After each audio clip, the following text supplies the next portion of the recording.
Hello children, ये मैंने जो फर्स्ट डे बताया था, जो पढ़ाया था रचना के आधार पर वाक्य भेद, उसी को हम दोबारा रिपीट कर रहे हैं। और हम ये आपको पूरा पार्ट दे रहे हैं। इसको ज़रा ध्यान से देखिए।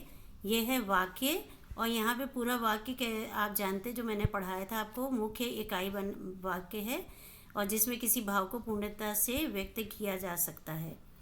ठीक है। और ये इसके वाक्य पदों का वह व्यवस्थित समूह है जिसमें पूर्ण अर्थ देने की शक्ति होती है।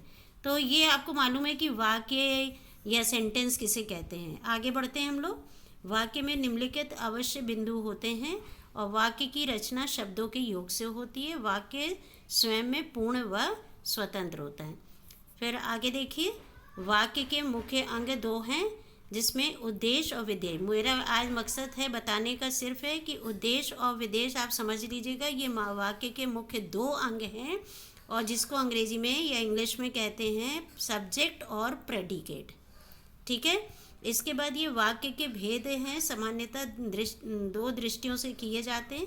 एक होता है अर्थ की दृष्टि से, और दूसरा होता है रचना की दृष्टि से। तो देखिए, ये अर्थ की दृष्टि से मैंने काट दिया है, ये आपके कोर्स में नहीं है। आपको पढ़ना है रचना की दृष्टि से। इसके आगे देखिए, रचना की दृष्टि से जो 3 प्रकार के वाक्य भेद है, जो मैंने आपको फर्स्ट टाइम बताया था, सरल, संयुक्त और मिश्र। उसके बाद में ये संयुक्त का जो है, ये मैं आपको डिटेल में दे रही हूँ पूरा। ये संयुक्त के विषय में पूरा लिखा हुआ है, और इसमें कुछ उदाहरण दिए हैं। और ये संयुक्त के देखिए जो शब्द होते हैं, जो जोड़ने का काम करते हैं, वो ये सारे शब्द हैं। और, तथा, एवं, नहीं तो, अन्यथा, वरना, लेकिन, किंतु, पर, परंतु, चाहे, ना कि, आदि। ठीक है। और फिर संयुक्त वाक्य को 4 भागों में बांट दिया, इनके मीनिंग के अकॉर्डिंग इनको बांटा गया। जैसे संयोजक संयुक्त वाक्य, संयोजक का मतलब होता है मिलान करने वाला, दो को मिला देने वाला, और इसमें और, तथा, एवं आदि 2 स्थितियों को जोड़ने का ये कार्य करते हैं। विभाजक संयुक्त वाक्य वे होते हैं जो दो वाक्यों को अलग करने का काम करते हैं। और विरोधक सूचक संयुक्त वाक्य वो होते हैं जो विरोध प्रकट करते हैं पर, लेकिन, बल्कि, मगर, है ना। जैसे हम लोग इस्तेमाल करते नहीं तो, ऐसा होगा, वो है ना, इस तरह से ये विरोध प्रकट करते हैं।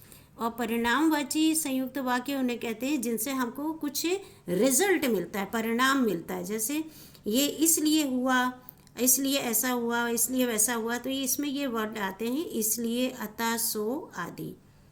ठीक है। ये मुख्य चीज़ें हैं, इसलिए मैं आपको दोबारा बता रही हूँ। मिश्र वाक्य है। मिश्र वाक्य में देखिए, ये उदाहरण दिए हुए हैं। आपको मैंने बताया था मिश्र वाक्य में 2 या 3 वाक्य हो सकते हैं, और ये इसके उदाहरण हैं। ये आप पूरा देख लीजिएगा, ये पढ़ लीजिएगा, इसीलिए मैं ये पूरा भेज रही हूँ आपको। नेक्स्ट है, आपको यहाँ तक देखना है। इसमें ये उदाहरण है मिश्र वाक्य के, जैसा, वैसा, जो, वह, जब, क्यों, आदि, तो, आदि। ठीक है।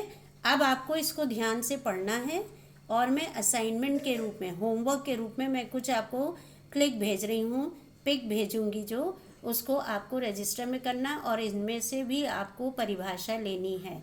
और मैं कुछ प्रश्न आपको भी दूंगी, उसको भी आपको इसमें से निकाल के उसके आंसर बनाने हैं, और इसको एक फेयर रजिस्टर में करते रहना है, क्योंकि ये रजिस्टर पे भी मार्क्स होते हैं आपके। इसलिए ये रजिस्टर आप फर्स्ट डे से आप बिल्कुल तैयार करते रहिएगा, इसमें डिले मत करिएगा, क्योंकि ये रजिस्टर चेक होगा। ओके।